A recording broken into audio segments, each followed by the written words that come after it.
¿Quién lo llamó, Salva? Oscar Zampayo. Ah, Ese le está dando duro también a Petro.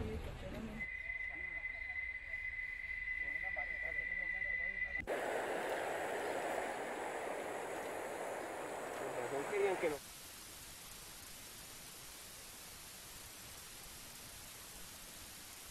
Y mi idea es Que no fuéramos era para el centro hoy.